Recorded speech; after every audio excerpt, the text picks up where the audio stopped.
Bismillahirrahmanirrahim. Assalamu alaikum and welcome to the Situation Room on PTV World. I am Omar Khalid and we are discussing the situation post the Pahalgam false flag operation that has emanated in India, from India, in Pakistan as a reaction to what India is doing, India's warmongering, India's machinations, India's jingoism, and the list can go on. But I'd rather talk about these issues with my guests who are here with me in the studios to discuss more about the latest developments. We know that Marco Rubio has called our Prime Minister. We also know that there has been a joint presser of the DGISPR as well as a spokesperson of the Foreign Office and our Deputy Prime Minister and Foreign Minister. We also know that our armed forces, our Navy, our Air Force is completely prepared to thwart any aggression that could emanate from the Indian side.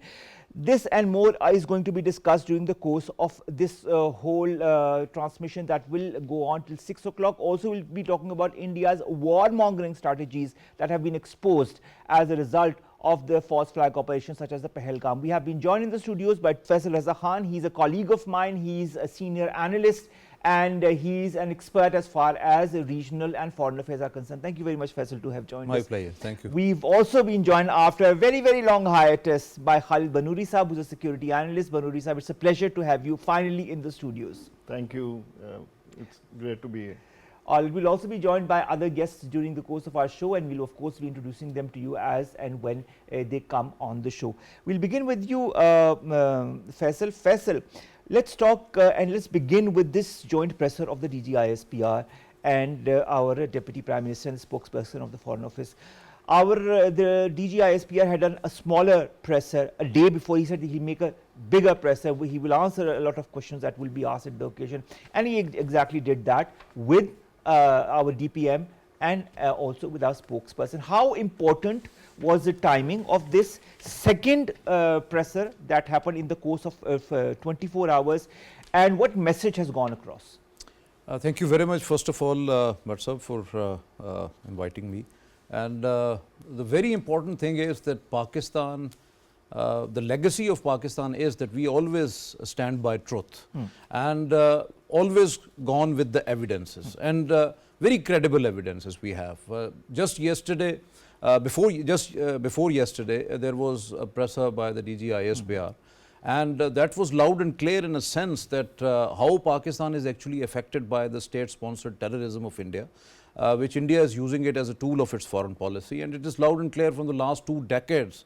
We are already fighting a war with India indirectly against terrorism, and that is inflicted through a third or the fourth country by sponsoring the proxies like BLA and TTP and all others into Balochistan, into our Khyber Pakhtunkhwa province. Those are the worst hit of the terrorism. So that was with all the evidences that how Indian army is actively involved in spreading terrorism, hiring the proxies, hiring the terrorist handlers, and how they are actually acting within Pakistan and in Azad Kashmir and in the rest of the country. So it is very much evident there. And unfortunately, from the last many years, Pakistan has actually 3 to 4 dossiers Pakistan placed before the international community, but unfortunately, because of the big market, might be the big population or having the depth India has, India always got a safe passage out of that, which is unfair, totally unfair. And when just yesterday, it was bits and pieces, along with that whole of the scenario, Pakistan placed before the international community that how India is acting, how India is actually planning these false flag operations, how Pakistan brought into the limelight through its media, how they are leveling allegations without any concrete proofs or having any sort of investigations. So this is the set pattern which India is actually using. This is not new for Pakistan. So the thing is that this Pahalgam operation earlier that we have time and again through PTV World, we have also unveiled lots of evidences in the wake of that. He was also, the Deputy Prime Minister and the Foreign Minister was also mentioning about the Madeleine Albright, the former US Secretary of State's book, The Mighty and the Almighty. That was published in 2006. And those were all pages, the introductory remarks which were written by the President, former President Bill Clinton. And he has the clear and categorical words in that if I would not have to be there in India, those 36 Sikh community members must have to be saved because those were killed in Chatti Singh Pura's episode, the massacre done by the Indian Army, portrayed as a terrorist act and labeled against Pakistan, and then used their media. And the same is the pattern going on. We have already witnessed that in 2019 in the wake of Pulwama attack that was happened on 14th of February 2019, and soon after, within 6 to 7 days, this is the set pattern and how they have used this. Now we have the clear evidences, the leaked documents of RAW, which are available right now at the Instagram and all other social media, that how India actually 2 months before they have planned, and look at the height of fabrication and fictitious data and all that, as and when that attack happens, soon after that, after 5 minutes, it's at the social media, the Twitter handles of the RAW that was there. Then after 10 minutes, the FIR registered. Although 30 kilometer is a 5.3 to 6 kilometer distance, that is at least from that Basriyan to the Pahalgam police station, and then nobody was there at the police station. So who registered that FIR?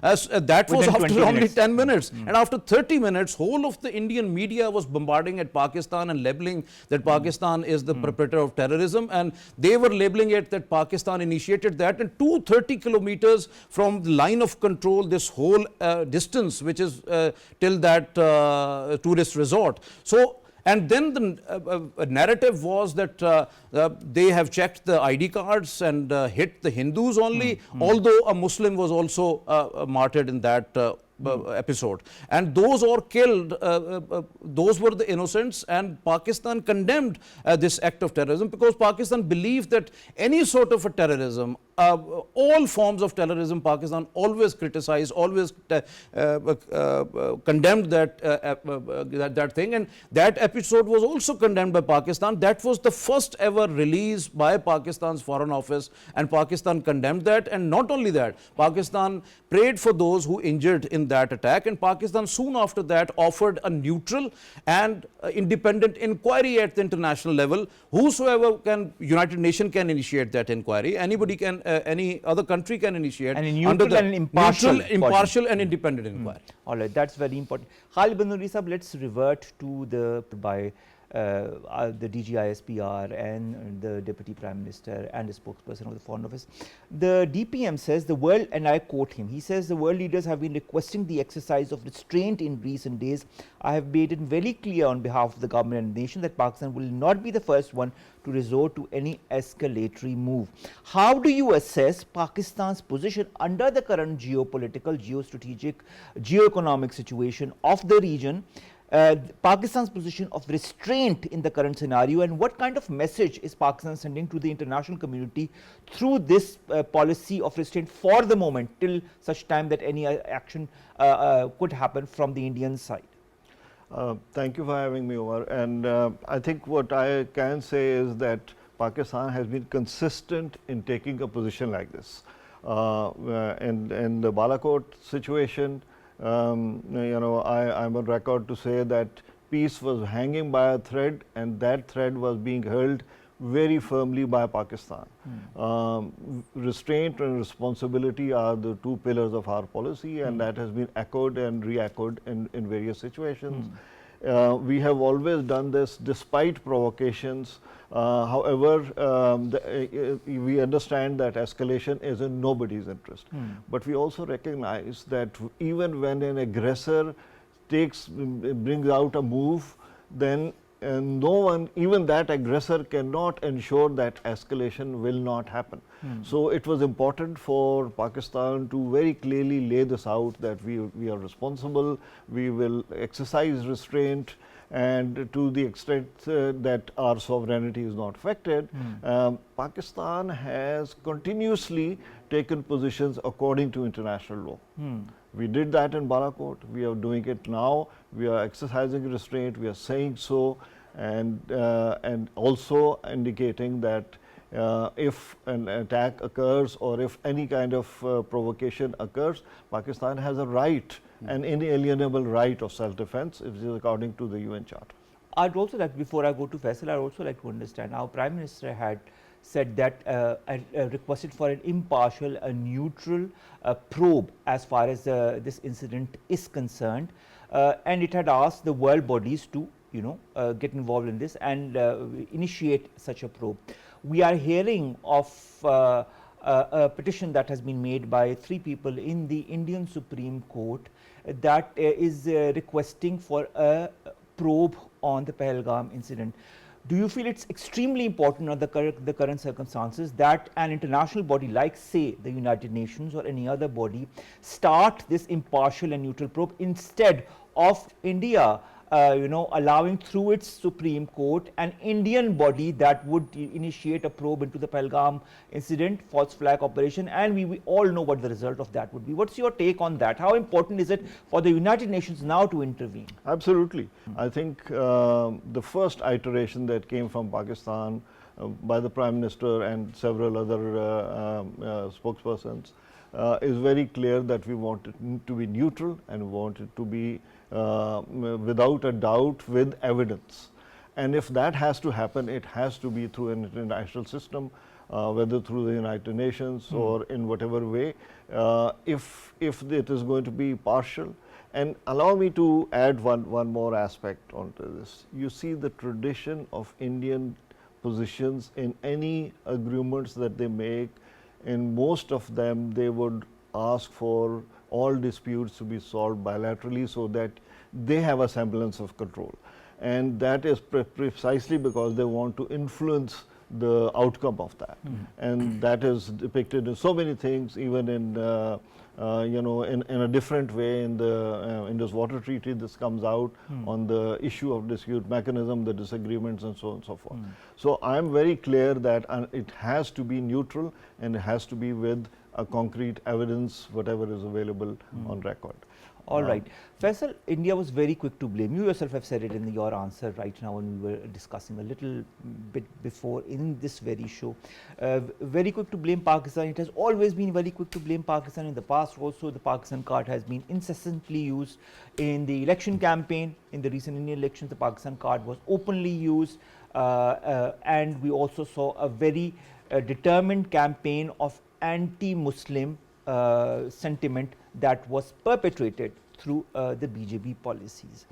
Now, when you look at the Pahalgam false flag operation, the reaction that came from India, the finger pointing as well, and the very quick reaction in putting the Indus Water Treaty in abeyance, when according to law that is not possible. There is no section in the Indus Water Treaty under which we can hold that treaty under abeyance or suspend it. Under these circumstances, can Pakistan, for example, in the days to come, contact the ICJ or contact other important regulatory organizations, or even the World Bank that has been party to the Indus Water Treaty? Yeah, definitely. Why not? Because it is habitual. India is a habitual liar and have the huge Pakistan obsession, unfortunately. They are using, as you have rightly mentioned, that there are elections in Bihar in October, and that's why, and afterwards in other states as well. So Modi is actually building up an atmosphere within India against Pakistan to win, because ultimately in Bihar, Modi's position or the BJP position is very alarming. Means that they are more at the brink of defeat rather than to be of success. And alliance of Congress is much stronger over there, and they want to get more and more Hindutva vote, or the Hindus vote over there, the extremist Hindus. That's why they have created this false flag operation. Now, under that raw framework, how they have actually designed and how they have to implement, unfortunate thing for them was that Indian media jumped the gun before that execute actually. The timeline was 36 to 48 hours after the Pahalgam attack, so-called staged attack, and afterwards media has to portray it after 36 to 48 hours. But for them, it was unfortunate. The media jumped the gun and straight away came after half an hour. So it was the sabotage of whole of the plan, and these are all are the actual evidence of the false flag operation, that how it was, because you know that pre-planned or something like a staged or a drama like or a film like orchestrated at the national arena actually depicts that there are lots of blunders happened, and that's why now the Indians, the common Indian citizen, the opposition and all others actually leveling lots of questions against the Modi regime and how that was tackled. And it is a common sense when nearly 1 million of the troops stationed there in occupied Indian illegally occupied Jammu and Kashmir. How is it possible? Because nearer to that area in Pahalgam, there were Rashtriya Rifles, there were Central Police Reserve Force, there was Jammu and Kashmir Police, there was regular army, the RAW was there, Black Cats were there, then the para commandos and lots of others. So where were they when that happened actually? So this is the huge question which is under the spotlight in India. Now the second is about the Indus Water Treaty. No doubt about that, that there is no clause there in Indus Water Treaty that you have to just place it in abeyance or just suspend it unilaterally. Because Article 12, Clause 4 of the Indus Water Treaty clearly tells that if there would be any sort of a misconception or you want to review it or having some sort of apprehensions, you have only 3 ways to do that. One is through consensus, and that needs negotiations and talks with each other, because mind it that it's not a bilateral agreement, it's a trilateral agreement. World Bank is the guarantor in that, and that was the main proponent. Until you are not going to approach World Bank, you can't do anything. Even if you have lots of sheer differences in between and you want to hire some sort of a neutral expert on that, or might be you go to the court of arbitration or you go to the International Court of Justice, in that case as well you have to take World Bank in confidence. So these are the areas where India cannot do it unilaterally. Then Pakistan, that very rightly said by the Deputy Prime Minister and the Foreign Minister Ishaq Dar yesterday in his joint presser, that Pakistan actually sacrificed these 3 eastern rivers, Sutlej, Beas and Ravi. And in that agreement, which having the negotiations for 9 long years, and after that, because World Bank brokered that agreement, Pakistan got the water of 3 rivers, Indus, Jhelum and Chenab. So the thing is that even if that Pakistan wants to build any sort of a reservoir or India wants to build reservoir, then again we have a mechanism of Indus Water Commissioner. Both commissioners meet, they discuss with each other. Even when we go to the neutral expert or to World Bank or any other forum, initially we have to meet with each other either in Delhi or in Islamabad. So the thing is that these negotiations are paramount if we want to have any sort of a differences in between. So unilaterally India can't do that, and if just suppose that India done that, then again they need reservoirs, they need dams or all that, and Pakistan is very loud and clear in its National Security Committee's very important decision which was taken, that water is the lifeline for Pakistan. It is of national interest. It is Pakistan's national interest, and if India is going to stop it or divert it, it will be taken as an act of war and will be act with the full force of entire spectrum of our national power. That is very loud and clear. So if India wants it, so Pakistan is always ready. Pakistan's defenses are always ready. The fact is, Faisal, that India through its media is propagating this huge propaganda. Oh, the Jhelum river is completely dry because we have put the key on it, and so on and so forth. And the ground realities, what's up is it's completely the ground realities are entirely opposite. Yes, because they opened the gates for the water to flow into the Jhelum river. They thought all the villages in the surrounding areas will be inundated. Did not happen. Definitely. Then they started this propaganda, oh, the Jhelum river has become completely dry. That has also been negated by our legislators as well. Now I'll come to you, Khalid Banuri Sahab. Khalid Banuri Sahab, I know you wanted to add to the conversation, but I would also like to add to the conversation regarding the Indus Water Treaty. How serious is this threat to Pakistan's water security?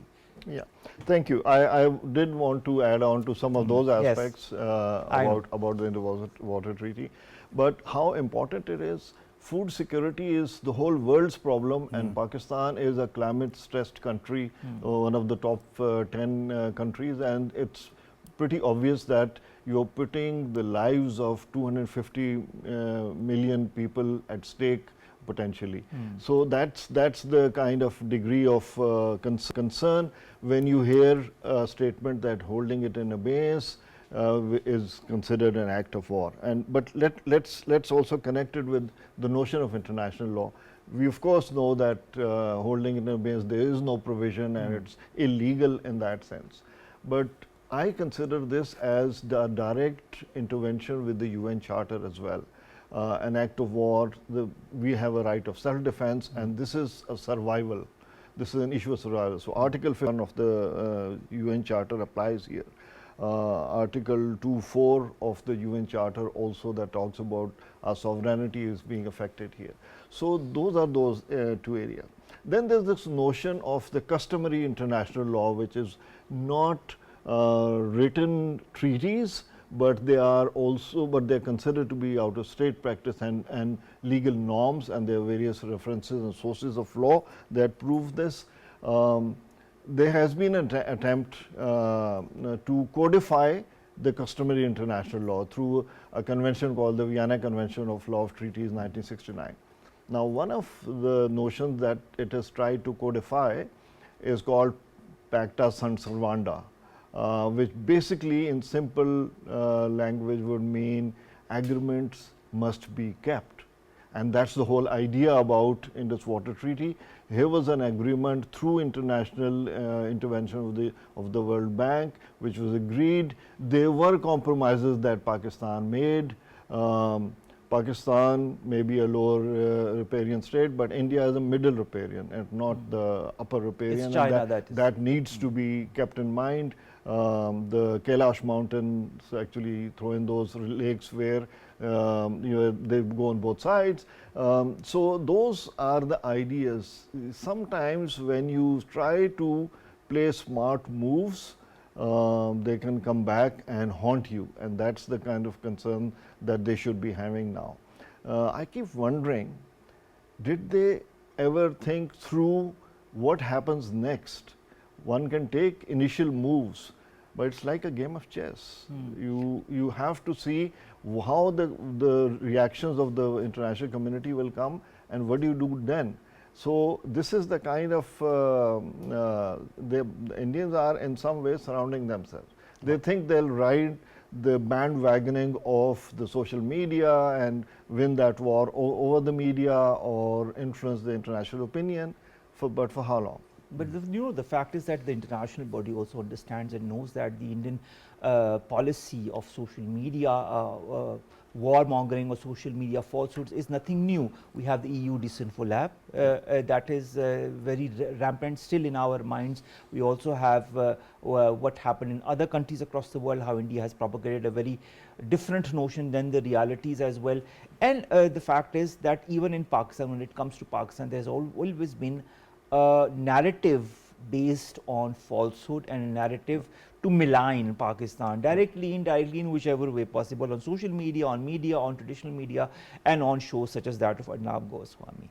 Now, when the DGISPR here gives us credible, Indian intelligence, that linkages of that Indian intelligence with the media accounts, and also the proofs that the Indian serving officers have been involved in attacks in different parts of Pakistan. Doesn't that alarm the world bodies, countries such as Canada that have already borne the brunt of Indian terrorism, or the US or the United Kingdom or Australia for that matter? Well, yes, it should, but lots of times the countries only behave in their direct, something that is directly affecting them. The Canadians woke up to this reality that their nationals were being attacked by India, those of Indian origin. Only then they reacted. But then it has happened too many times, and this is growing, and this is continuously happening. And the irony is, a country that is wanting to get into the UN Security Council and making arrogant statements like being a member of Security Council without a veto vote is nonsense. These are the kind of iterations that have been made, and is openly flaunting international law and the norms that exist today, and yet they have for some time gotten away with some of those things. However, now there are too many examples, and this is going to continue. And then if this happens, then the other countries are also going to rally around to say enough is enough. Pakistan has always very boldly said what affects our sovereignty will not be accepted.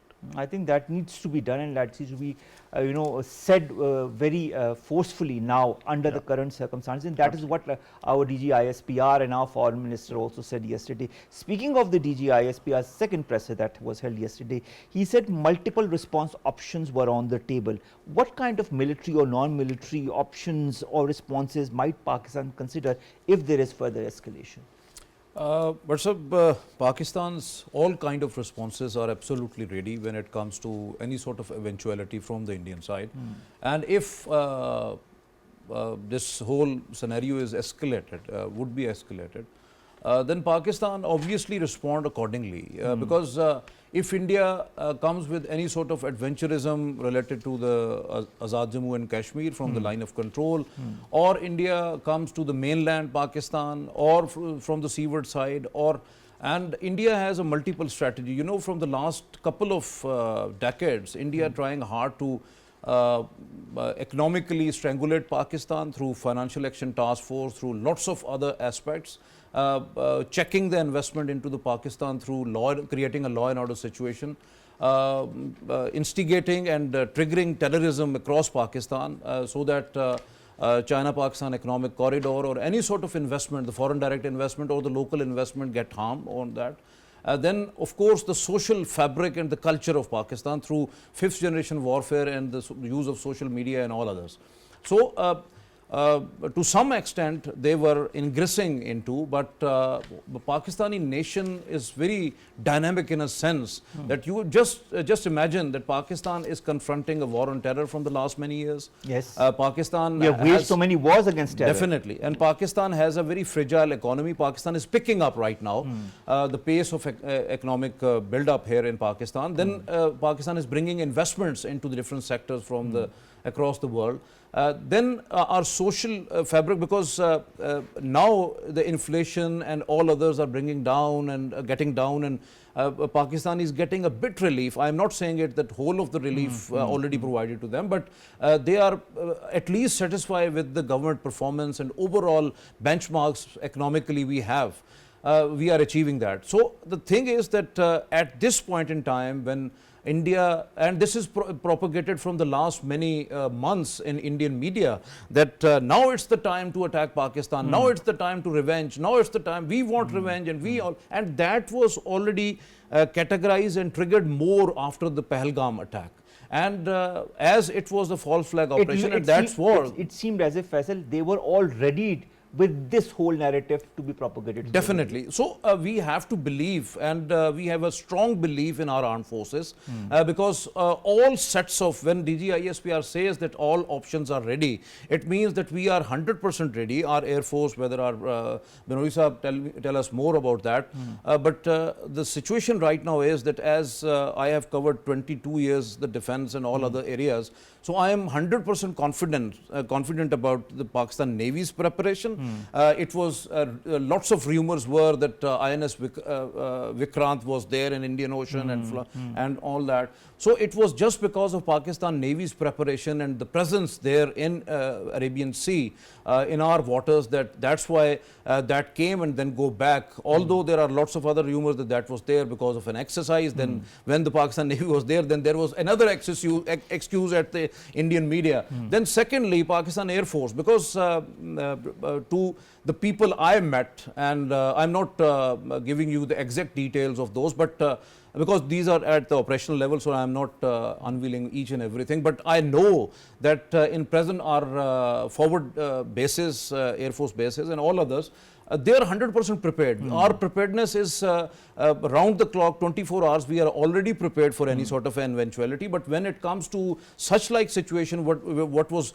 building up more from the newsrooms into the war rooms rather than from the Indian Army or something else, because they are much at the back burner rather than the media, because media is too much offensive when it comes to Indian media is too much offensive, and I think so that their anchors are actually leading the operations right now. So they are the more military and people rather than putting the military pressure on itself. the Indian government and the Indian armed forces. Definitely. But when it comes to our even our army, our forward positions, our positions are very strong. We have all the defense and offensive capability, and earlier we were more in belief of defensive offense. Right now we are believing in offensive defense. So the thing is very clear, and I think so the two words which I was earlier mentioning with my colleagues as well when I was sitting in the newsroom, that two words are very important, and that was time and again DGISP are used, and those words were assured and decisive. So India must know what it means. Of course, I think they know more. They know exactly what Pakistan's perspective is, Pakistan narrative is, and the DGISP in two successive presses has in fact laid out the ground for India to react to.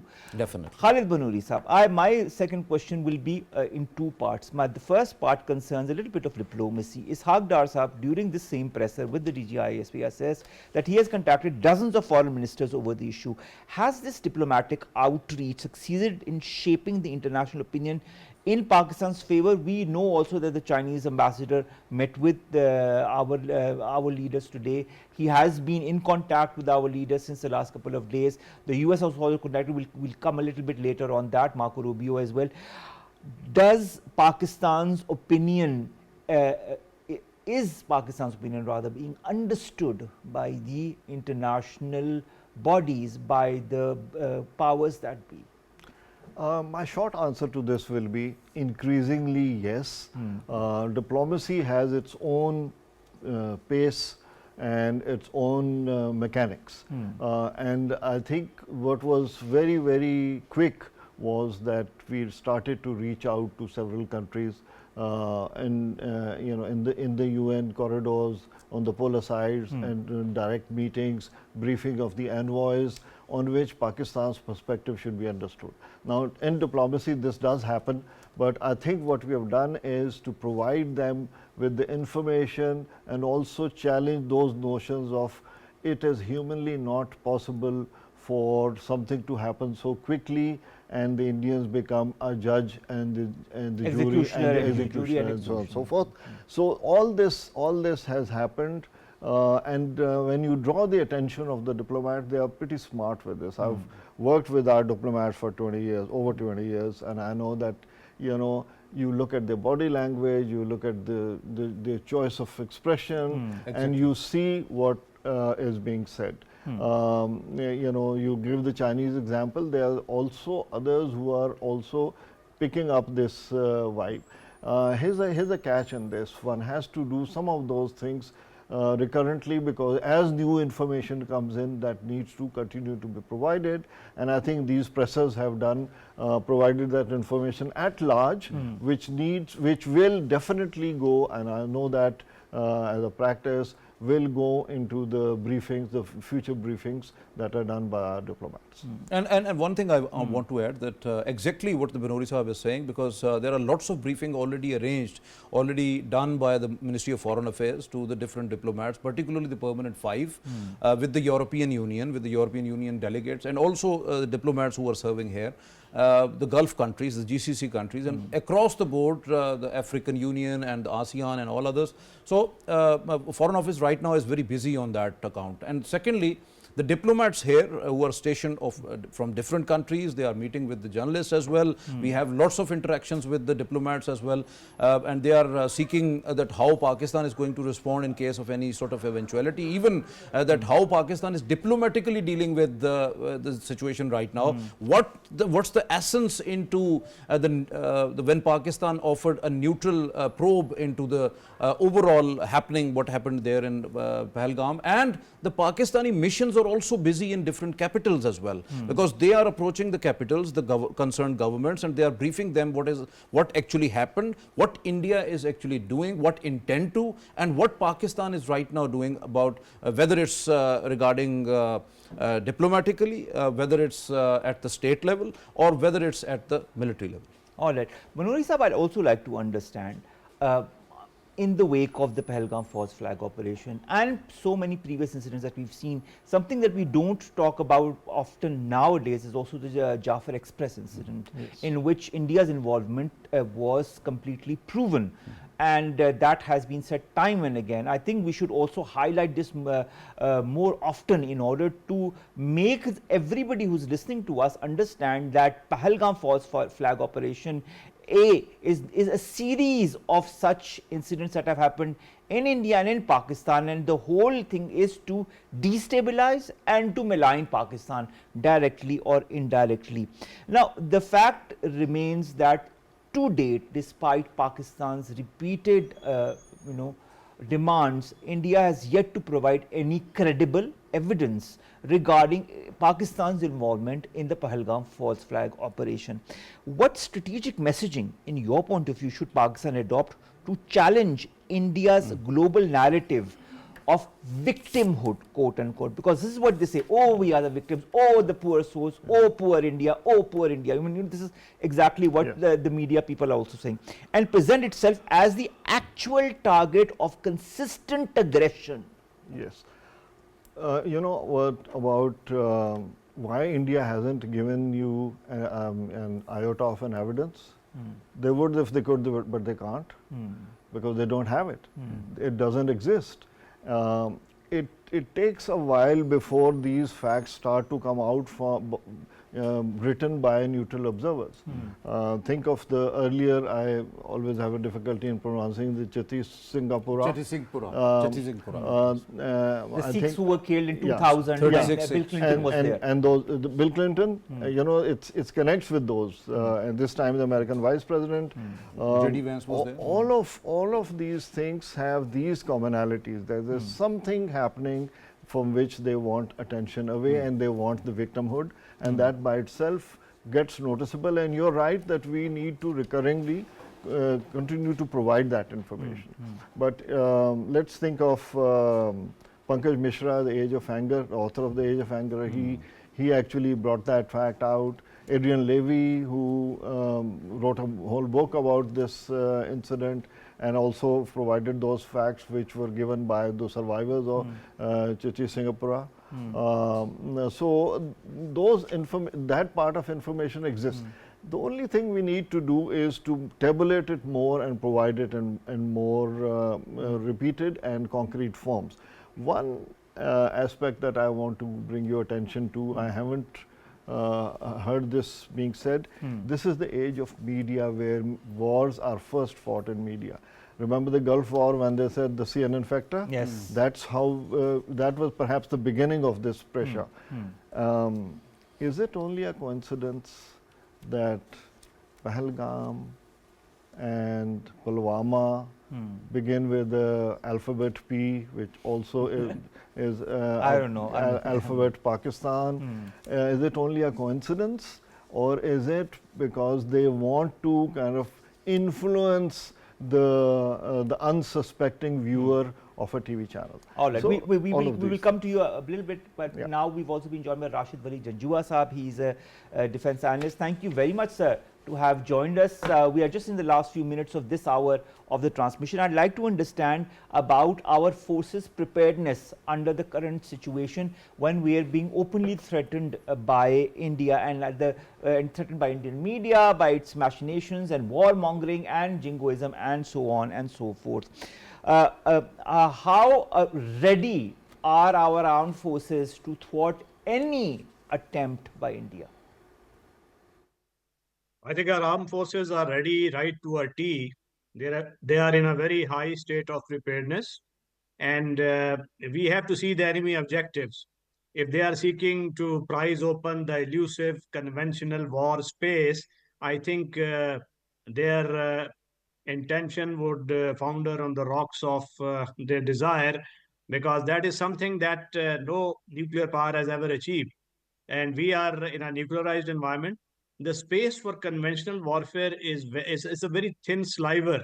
And India, in its cold start doctrine and proactive operations, had always tried to gain territorial shallow objectives plus some destruction in order to cause embarrassment.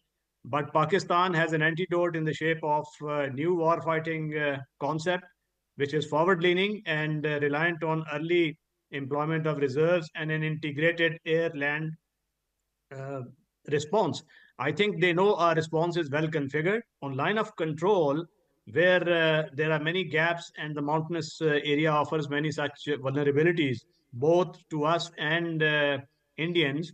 They are very well aware of that, that our quid pro quo response will come into play. If they go for one odd isolated posts, we have their vulnerable posts in sight. Those would be easily captured, and they will gain nothing but embarrassment.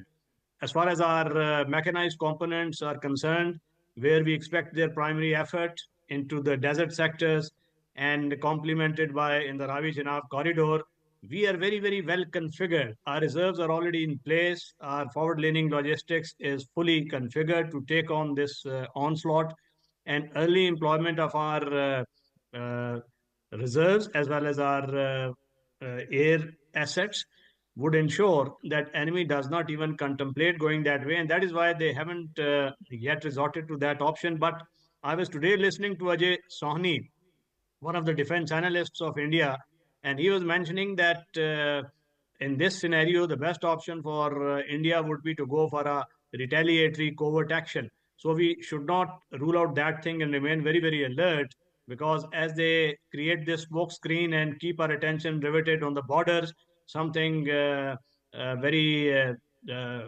destructive might materialize, because they one of the objectives of this standoff was to keep Pakistan in a nutcracker situation. On the eastern front, keep them busy, and on the western front, through their TTP and BLA-like proxies, exert maximum pressure to keep us destabilized economically and derail our uh, projects like CPEC. So this was one of the objectives. Second objective they've already achieved, walking away from Indus Basin Treaty.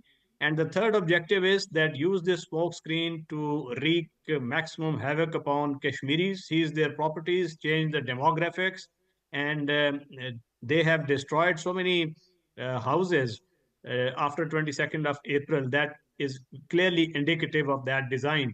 The overall objective is to deprive Kashmiris of their identity and their property, and change the demographics of this illegally occupied Jammu and Kashmir. So, if we see these three objectives, and the overarching objective is, of course, to create this war hysteria and ratchet up the tensions to win the elections. And India, if you know their polity, nature of their polity, they are always perpetually in a electoral mode. Now it is Bihar, which is coming after 6 months, after a year. West Bengal is coming, then Karnataka, Kerala, and continually Modi has to rely not on his performance, because there is none on economic front. They are relying on communal hatreds to gain these electoral dividends. And that is why they are externalizing a problem upon the neighboring countries and playing a very deadly minuet of war dance, which might land them into trouble. It has already landed them in trouble on information front, in which we have come up trumps so far because the compelling evidence dug up by our security agencies has been very, very impressive. Now it all needs to be packaged well in the language of an international law and presented at the relevant fora. We should forthwith go to World Bank, persuade them to take an advisory opinion of ICJ on holding abeyance Indus Basin Treaty, which, as per the provisions of the treaty, cannot be held into abeyance.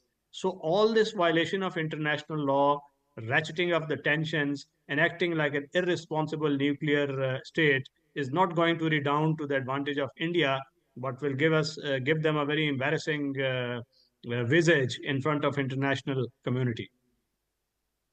All right. Rashid, Wali, Janjua Sahab, kindly stay with us because this transmission is going to go on beyond 5 o'clock as well. My humble request would be to stay on because we've got lots of interesting discussions around India's warmongering and jingoism and the leaked secret documents that reveal Indian intelligence officers' involvement and all that and so on and so forth. So I really request that you continue to remain with us. Ladies and gentlemen, we have to go to a short break, and that is of course for the news at 5. We'll be right back after that, and we'll continue with our discussion on the Pahalgam false flag operation. All that has been happening since. A lot has been happening on different fronts, and a lot of secrets that India does not want are being revealed as far as this false flag operation, what has happened before and what continues to happen since is concerned. Stay tuned as we unearth those realities one by one right here on PTV World.